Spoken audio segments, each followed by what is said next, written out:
सिंहस्ता शशिशेखरामरगत प्राख्यैश्चतुर्भिर्भुजैः शङ्खं चक्रधनुस्सरांश्च ददति नेत्रैस्तिभिर्शोभिता आमुक्ताङ्गहारकङ्गणरण काञ्चीररण्नुपुरा दुर्गा दुर्गतिहारिणी भवतु नु रत्नोलसत्कुण्डला। ॐ महे सूर्यसहस्रांशो तेजो राशि जगत्पते अनुकंपय मां भक्ता गणर्घं दिवाकर। नमस्कार, स्वागत है आपका आचार्य वाणी में। मैं आचार्य डॉक्टर विक्रमादित्य आपके साथ हूँ और आज का विषय हमारा है मकर राशि वालों के लिए सूर्य का जो ये परिवर्तन का योग है वो कैसा है। सूर्य 16 अगस्त से 16 सितंबर तक सिंह राशि में रहेंगे। सूर्य हर रोज़ परिवर्तन की तरफ जाते हैं, हर रोज़ एक अंश चलते चलते उसी की गति इसी प्रकार से रहती है। और ये पूरा जो ऑर्गेनाइज तरीका है सूर्य का चलना, समस्त कैलेंडर्स जो हैं, जो विश्व के सबसे बड़े संस्कृति कैलेंडर, चाहे हिंदू कैलेंडर माने चाहे जॉर्जियन कैलेंडर माने, सब सूर्य पर ही आधारित रहते हैं। और सूर्य के राशि के दृष्टिकोण से ही 12 महीने उसमें डिसाइड किए गए हैं। और ये ज्योतिष का पूरे विश्व पर व्यापकता का असर दिखाता है, चाहे कोई माने ना माने। ये ज्योतिष के कॉम्बिनेशन जो है जिस प्रकार से वो बिल्कुल प्रत्यक्ष रूप से दिखाई देते हैं। ऐसे में सूर्य का प्रभाव बड़ा विचित्र है। अष्टम भाव में सूर्य का पदार्पण, अष्टम भाव बंधन का भाव है, अष्टम भाव विशेष तौर पर मृत्यु का भाव माना जाता है, अष्टम भाव जेल का भाव माना जाता है दृष्टिकोण से। अष्टम भाव में सूर्य का पदार्पण स्वग्रही होकर विशेष तौर पर कई प्रकार से कॉम्बिनेशन बनाने के योग देता है।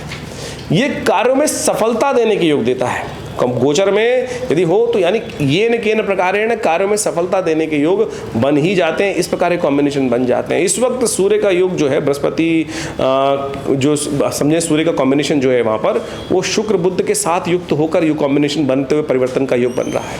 और ऐसे में ये ग्रह जो है विशेष तौर पर आपके लिए मकर राशि वालों के लिए काफ़ी अच्छे भी चल रहे हैं, लेकिन 7.5 भी चल रही है, ये भी बात ध्यान रखनी चाहिए।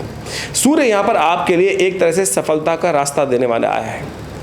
इनकम के एक से ज़्यादा रास्ते खोलने के लिए, रास्ते बनाने के लिए सूर्य का पदार्पण हुआ है यहाँ पर। यह आप समझ के रास्ते चलने का प्रयास कीजिए। और ये विशेष तौर पर आत्मविश्वास भी जगाता दिखाई दे रहा है, लेकिन बस ध्यान रखिएगा आत्मविश्वास के साथ साथ घमंड ना हो, अहंकार ना उत्पन्न हो, मुंह फट वाली स्थिति ना हो, किसी के सामने कुछ साफ साफ पता नहीं मुख से क्या निकल जाए।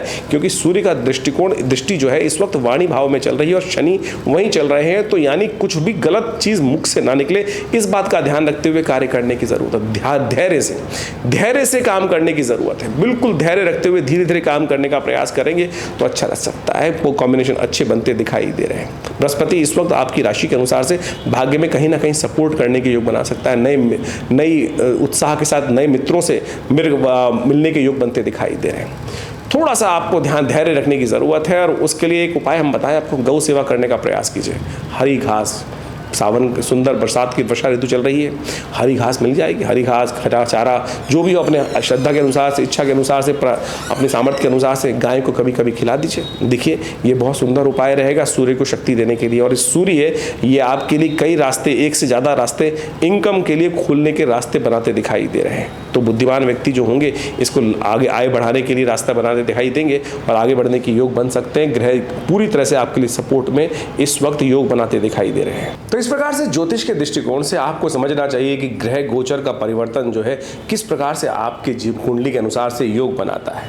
और उसके हिसाब से ही हमारे जीवन में हमारे समक्ष बहुत सारे जो योगा योग का फल होता है वो उपस्थित होता है। उसके अनुसार से हमारे जीवन में ग्रहों का अच्छा बुरा प्रभाव जो हम यदि समझ लें तो उसके नेगेटिव प्रभाव को हम अपने जीवन से दूर करने के लिए भी रास्ते चुन सकते हैं। उपाय यही है। देखिए ज्योतिष के अंदर एक कारण है और एक है निवारण।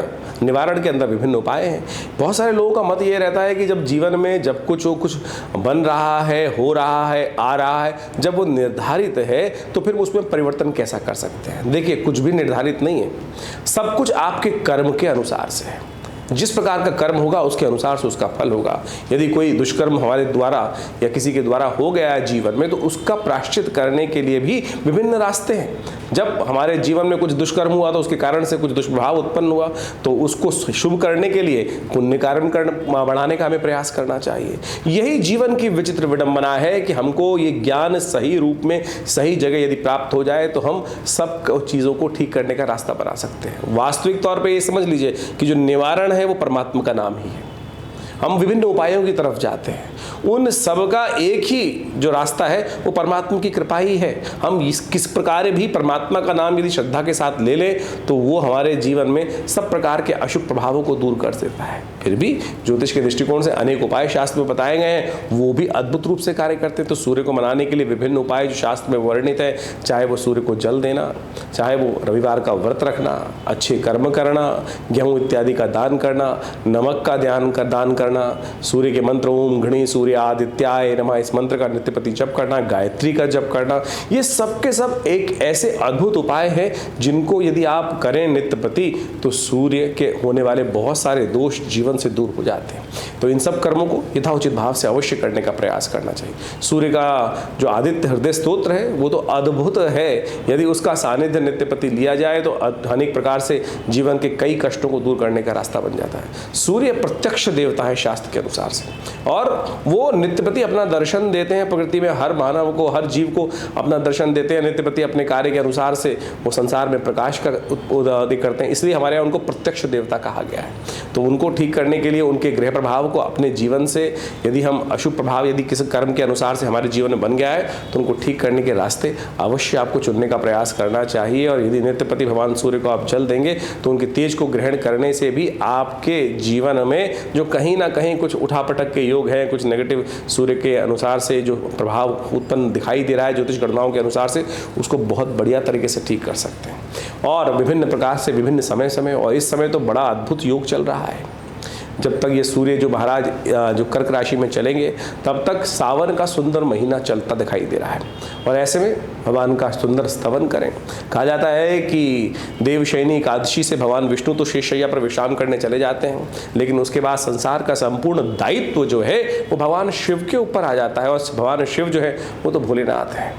और सुंदर सावन का महीना चल ही रहा है, तो उसको ठीक करने के लिए सबसे श्रेष्ठ है ना भगवान का नित्यप्रति रुद्राभिषेक करें। हमने विवेकानंद योगाश्रम में इस पूरे सावन के महीने में सुंदर रुद्राभिषेक नित्यप्रति रखा है। दूध से, दही से, घी से, भस्म से, विभिन्न इच्छु रस से, विजया के रस से, विजया से, सब प्रकार से, दही से, दही इत्यादि से, खीर इत्यादि सब प्रकार से भगवान का सुंदर अभिषेक नित्य प्रति चलता है। भगवान शिव का बहुत विशाल शिवलिंग यहाँ सदगुरु आचार्य श्री केशव देव जी के द्वारा प्रतिष्ठित किया गया है दिल्ली में विवेकानंद योगाश्रम में। वहाँ नित्य प्रति सावन के पूरे महीने में रुद्राभिषेक रहेंगे। अपनी अपनी मनोकामनाओं के निमित्त लोग वहाँ इस कार्यक्रम में रोज जुड़ते हैं, आते हैं, रुद्राभिषेक करते हैं। तो आप भी सादर आमंत्रित हैं अपने ग्रहजन्य प्रभावों को दूर करने के लिए, मनोवांछित इच्छा प्राप्त करने के लिए, समस्त कष्टों के निवारण के लिए जो आश्रम में नित्य प्रति 8 घंटे करीब यज्ञ होता है और शाम को नित्य प्रति रुद्राभिषेक जो चल रहा है उसमें आप सम्मिलित हो सकते हैं, अपने नाम से रुद्राभिषेक करा सकते हैं। और अपने कार्यक्रम में, इस कार्यक्रमों में विशेष तौर पर स्थान आरक्षित करने के लिए जो नीचे फ़ोन नंबर चल रहे हैं उन पर आप सुंदर तरीके से अपना रजिस्ट्रेशन कराकर फिर अपना स्थान आरक्षित कराकर इन कार्यक्रमों में जो सोमवार इन दिनों रहेंगे तो उसमें तो विशेष रुद्राभिषेक का सुंदर कार्यक्रम रहेगा, तो उसमें भी आप अपना स्थान आरक्षित करके उस स्थान में, उसमें यज्ञ में रुद्रा अष्टाध्यायी के उस दिव्य अनुष्ठान में आप भाग ले सकते हैं और अपनी मनोरथों को सिद्ध करने का सुंदर रास्ता बन सकते हैं। विवेकानंद योगाश्रम पिछले करीब 60 सालों से यहाँ पर क्षेत्र में कार्य कर रहा है। योग इत्यादि के क्षेत्र में, अध्यात्म के क्षेत्र में बहुत बड़ा आश्रम है। सदगुरु आचार्य श्री केशव देव जी के सानिध्य में इस आश्रम की प्रतिष्ठा की गई और यहाँ एक बहुत बड़ा योग प्राकृतिक चिकित्सा आयुर्वेद का एक हॉस्पिटल भी विद्यमान है जो भारत सरकार के साथ, सेंट्रल गवर्नमेंट, दिल्ली गवर्नमेंट, बहुत सारे ऑर्गेनाइजेशंस के साथ उनके पैनल पर रहते हुए बहुत सारे लोगों को चिकित्सा सुविधाएं भी दे रहा है। तो आप भी इन समस्त यज्ञ इत्यादि कार्यक्रम के साथ साथ बहुत सारे जो और सुविधाएं हैं उनके साथ जुड़ सकते हैं और विभिन्न समस्याओं को दूर करने के लिए विभिन्न प्रकार के जो अनुष्ठान होते हैं उनमें भी आप उसका लाभ ले सकते हैं। जैसे स्वास्थ्य के दृष्टिकोण से कोई समस्या जीवन में चल रही है तो कहा जाता है कि आप जो औषधि चिकित्सा करवा रहे हैं वो तो कराएं, लेकिन स्थान एक प्रार्थना को भी देने का प्रयास करें। देखिए सारा का सारा खेल जो है वो आपके जीवन में कर्म के हिसाब से है। यदि कर्म कोई कष्ट प्रद कर दिए गए हैं, यानी अनिष्ट कर्म आपके द्वारा कभी हो गए हैं तो उसके द्वारा पाप भोग बन जाते हैं और उनको पुण्यों के द्वारा ही हम ठीक कर सकते हैं। देखिए आपके जीवन में जब सुख है ना, एक बात समझें, तो आपका पुण्यों का अकाउंट यदि लबालब भरा हुआ है तो छोटे मोटे कष्ट आते हैं, कब चले जाते हैं पता भी नहीं चलता। लेकिन ये समझ लीजिए ये पुण्यों का अकाउंट भी बहुत जल्दी खर्च होता है। बहुत जल्दी जल्दी खर्च होता है। हमारे कोई जीवन में कष्ट आया तो समझ लीजिए आपका उतना पुण्य क्षय हो गए, समाप्त हो गए। उन पुण्यों को लगातार बढ़ने का प्रयास करना चाहिए। अब एक बात और समझें, जितना बड़ा व्यक्ति जितना बड़ा साम्राज्य चला रहा है उसको उतने ज़्यादा पुण्यों की आवश्यकता है, क्योंकि पुण्य भी लगातार बढ़ते रहने चाहिए। जब पुण्य ज़्यादा, आप जितने बड़ी पोजीशन में हैं और जितने बड़े कार्य कर रहे हैं उतनी जल्दी पुण्यों का क्षय भी हो रहा है, भोग रहे हैं। आप बड़े पद पर प्रतिष्ठित हैं तो पुण्य उतने ज़्यादा कंज्यूम होंगे। तो इसलिए एक बात का ध्यान रखना चाहिए कि पुण्यों का अकाउंट आपका लगातार हमेशा चलता रहे। उसके लिए सदकर्म, शुभ कर्म, लोगों की जनसेवा, परमात्मा का भजन, यज्ञ इत्यादि, लोगों की सेवा इत्यादि, भाव को पवित्र रखना, ये सब यथाउचित भाव से आपको करने का प्रयास करना चाहिए। यही हम समझ नहीं पाते हैं।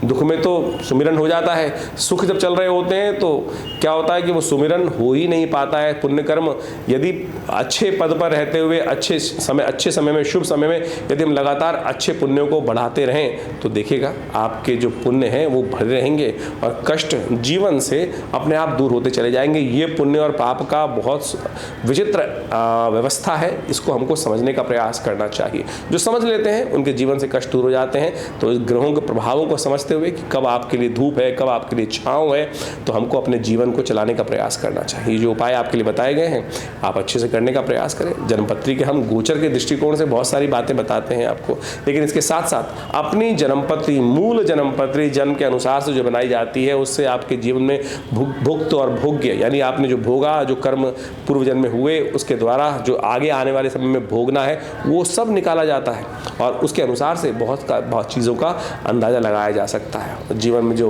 समस्याएं चल रही हैं उनको दूर करने के लिए विभिन्न शास्त्र में उपाय वर्णित किए गए हैं, तो उन सबको करने से अद्भुत रूप से कष्ट दूर होने के योग बनते हैं। ये सिद्धांत बिल्कुल सत्य है। लोग आएंगे आपके जीवन में, बहुत सारे समय समय पर लोग उपस्थित होंगे जो भ्रांति उत्पन्न, आपको पदभ्रष्ट करने का प्रयास कर सकते हैं, लेकिन उसमें ना अटकना, यथाउचित भाव से अपने कर्मों को करने का प्रयास करना वो आपके लिए अच्छा रहेगा।